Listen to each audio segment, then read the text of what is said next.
Owie, ha, ha, ooh, ooh, it's horse beef. What is going on, everybody? I want to talk about the press conference that took place last night between Merab Dvalishvili and Petr Yan, Joshua Van, fucking Pantoja, and the other gentlemen that were up on the stage last night, man. And I love a Merab press conference. I'm kind of a sucker for a Merab press conference. I look forward to Merab press conferences, even though we're not going to get much, quality trash talk from the guy. His yap sessions are some of my favorites to listen to because they just leave me completely bewildered by the end of them. Someone needs to cut off Merab's mic, right? I love the guy, but somebody needs to learn how to cut off the fucking guy's mic once he starts going. I think it's excuse from him, And this is not my home. My home is Georgia. And because I want to be UFC champion, that's why I live here in Vegas.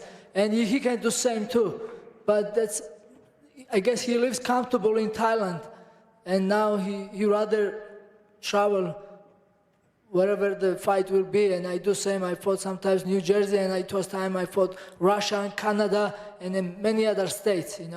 We are fighters, and we are fight wherever we have to fight. And it's not secret that UFC has a lot of events in Vegas. If you want to fight in Vegas, you can live in Vegas too if you want, or you can live in any other states. That's up to him. And we really did get a prime Merab performance with this press conference. The yapping was on a different fucking level, but just the sincerity of Merab is something that I believe goes underappreciated, especially at these press conferences, because the dude is just very genuine. He's just a friendly dude, and he's very sincere with it. And then you put him in front of somebody like Petr Yan, who's this cold, calculated dude who loves to talk some shit. Like, he is a fucking bully, just as Merab describes him as. And it just works, man. There's no way these dude could ever not have beef. And it made for such an enjoyable press conference. I know it was kind of painful to listen to at times, for sure. But we got some schoolyard shit talk. Petr Yan essentially calling Merab gay over and over again, which was fantastic stuff. Hey, you are welcome in my jacuzzi. You want to come jacuzzi after? In your jacuzzi, the half with him you did. Say one more time. Скажи, что в его джакузи у него хватает уже девочек. You have plenty of people in your jacuzzi. I don't need to be there. So this is essentially the beginning of the end for Merab in this press conference. Merab's a machine, obviously, and he'll probably win tomorrow night.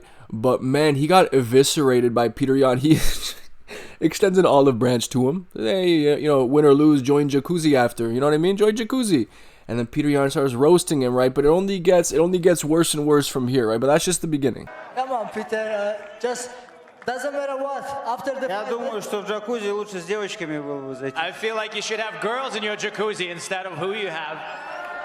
Если ты любишь с мальчиками в джакузи, это... But if you like to be with jacuzzi with the boys, it's up to you.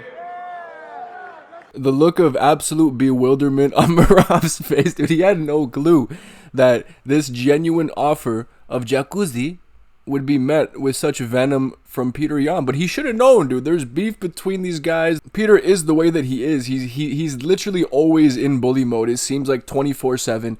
He's ready to roast you at any given moment. Look at how he pretty much roasted Sean O'Malley with no English, right? He out shit talked Sean O'Malley with the translator. Petr Yan spits venom out there, man.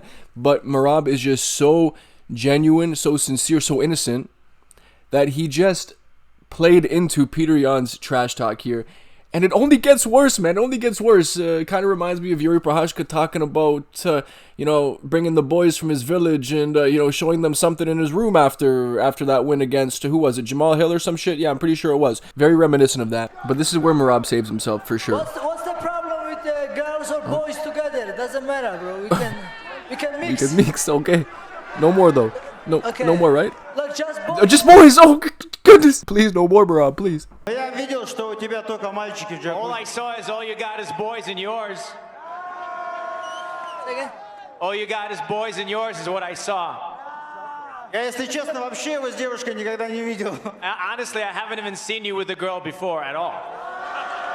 This is the most underrated aspect of Petr Yan's game. Like, I know he's such a nasty striker, nasty boxer, kickboxer, Muay Thai, right? That throws the trips, The whole tool bag is so deep, But the most underrated aspect of his game is probably the trash talk, dude. This man is a fucking menace at press conferences. Just roasts people in the most savage way possible. And he loves, like, look at the look in his face. Look at that smug little smile on his face the whole time. He was relishing in that moment where he got to call Merab gay. You will never see Petr Yan smile other than when he is in the process of bullying somebody, whether that be with words or physically inside the octagon. It's incredible to witness, man.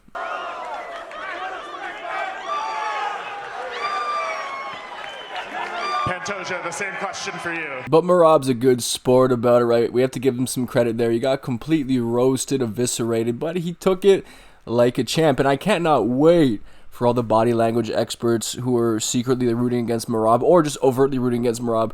We're going to read just way too deeply into this press conference and act like this is the time where Merab is cooked at the press conference or overly emotional or whatever. This is the time where it's going to affect him inside the octagon. Like, Merab never does well at press conferences. His weight cuts are brutal. This is presumably in the middle of his brutal ass weight cut. Merab is always going to have a bad showing at press conferences. He's not a shit talker. English is not his first language. And he is slightly retarded. And I mean that in the nicest way possible because it absolutely assists Merab with his fighting abilities. The fact that he is a little bit retarded. I feel like you almost have to be a little bit retarded in order to win as many fights in a row and as frequently as Merab does. But it's not like it was all one-way traffic. Merab did have a really, really good moment where he did catch Petr making an excuse, which he, even though I'm the biggest fan of Petr Yan, he's my favorite fighter in the sport, it's always a bad look making excuses, especially right before the rematch, where I remember Sean O'Malley did the same thing, talk about his hip, this and that, and then he got done even easier the second time around. Obviously, Petr Yan is a much different fighter from Sean O'Malley and a much harder matchup for Merab, so I'm not trying to draw the parallel to act like the same thing will take place, but it is just always a bad look when a fighter is going into a rematch making excuses about the first time. In my first fight, I fought with him with one arm. He tried 49 takedowns. Peter, you are better than this, bro. Stop making excuse, please. No excuse. And I will beat you on December 6th. What excuse you gonna make? Tell me now. You gonna make excuse when I will beat you again? Tell me now, please. More. Are you gonna make any excuse? More. Are you gonna make excuse on December 6th or no? Tell me now, please. Do you have any injuries now? Ask more. Do you have any injuries now? Saturday, we will see. Whether he had one hand or not is aside from the point. I mean, he did not throw the left hand very much, so it's very much conceivable that he did have an injury in that fight. Although bringing it up is just not the way about it, in my opinion. Especially when you're going up against Merab. It looks even worse because this dude went into the fight with Umar with a badly injured shin. You could still see the scars. His shin was like opened up a month prior. You could see his bone, right? There was staph infection, back injuries, whatever Merab said.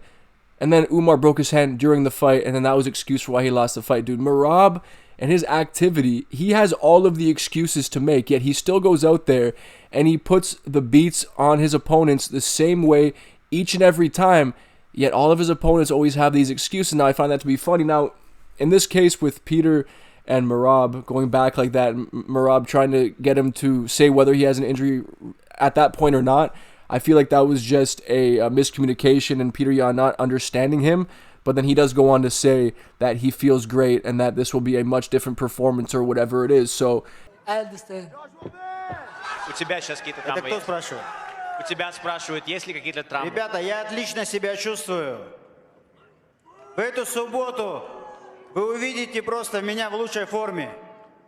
Guys, I feel great. This Saturday, you're going to see me in the best shape of my life. Good luck. yeah, man, Merab was smart there to keep pressing Petr Yan on that to get him to admit that he is not injured so that there is no excuse after the fact, right? That was clever from Merab to press him like that. And that little good luck from Merab at the end there. Chef's kiss.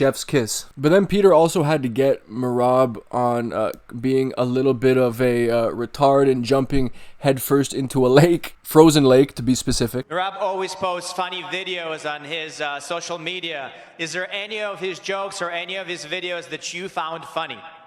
Да, в принципе, все шутки у него веселые. Я думаю, что он не специально это делает. Особенно, когда в лед прыгал. Мне понравилось.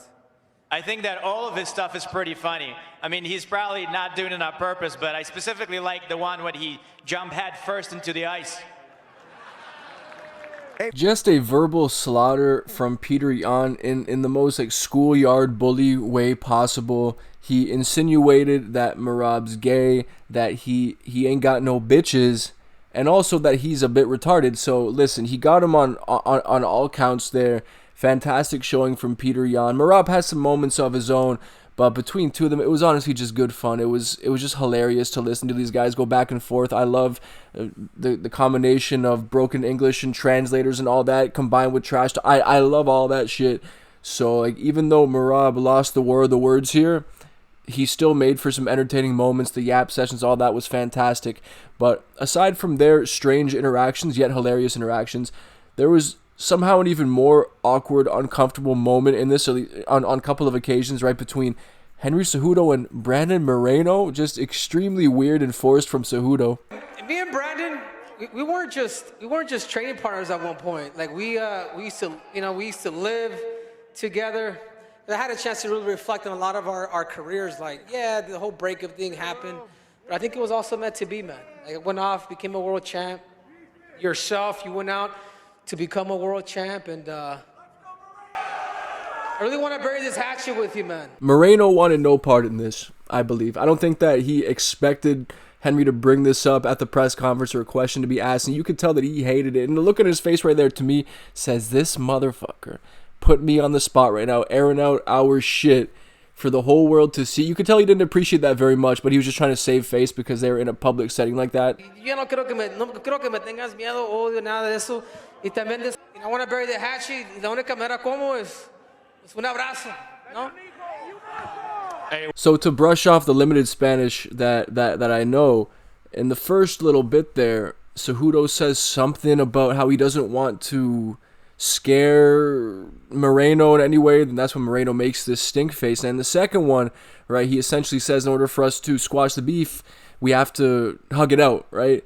And then Moreno made that face, so you could tell, man. Moreno was totally not into this, and he may have just exacerbated the problem with Moreno by airing this shit out in public like this. You could tell he just did not appreciate it. And I don't blame him, man. With some of the things that he threw in there about, I don't want you to be afraid of me or whatever, can come across as disrespectful and as a backhanded apology. You know what I mean? I mean, I really appreciate the comments, brother. Like, I'm more private, to be honest, with you. Like, I prefer to talk with you behind the scenes and be clear. I feel a little bit uncomfortable with all the people in front, Maybe we can talk a little bit more later, brother, but I really appreciate what you did tonight, right now.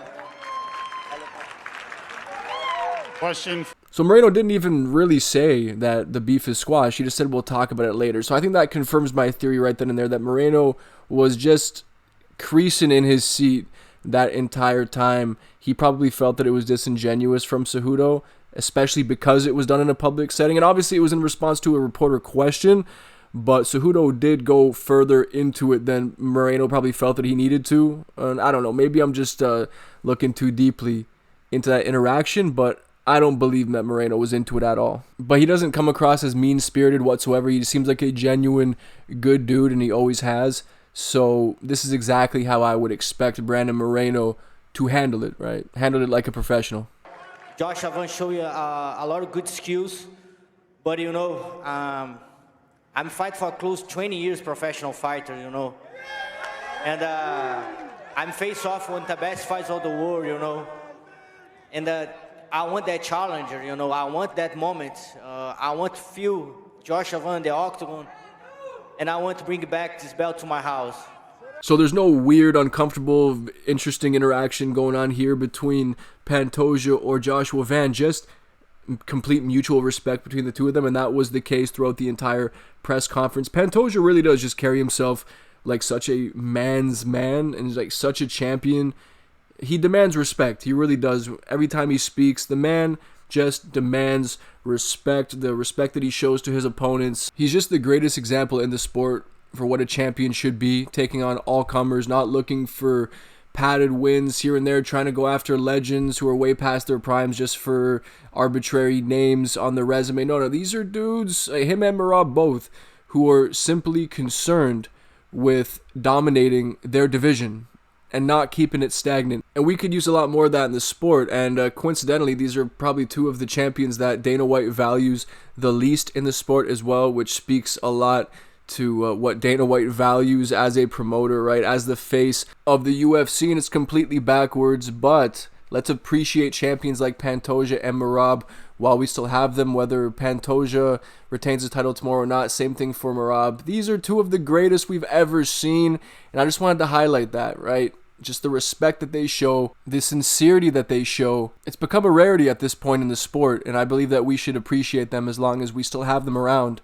But that does conclude my thoughts on the press conference. I just wanted to give you guys a quick little video so we can have a laugh at some of the goofier moments from yesterday's press conference. Man, I'm very excited for the fights, man. Banger fights tomorrow. The card is incredible. Cannot wait for it. So let me know in the comment section below whether you agree, whether you disagree, whatever your thoughts are on the fights, the press conference, whatever your thoughts are surrounding life in general. Just let me know in the comment section below. And as always, guys, I appreciate you watching, and I'll see you on the next one.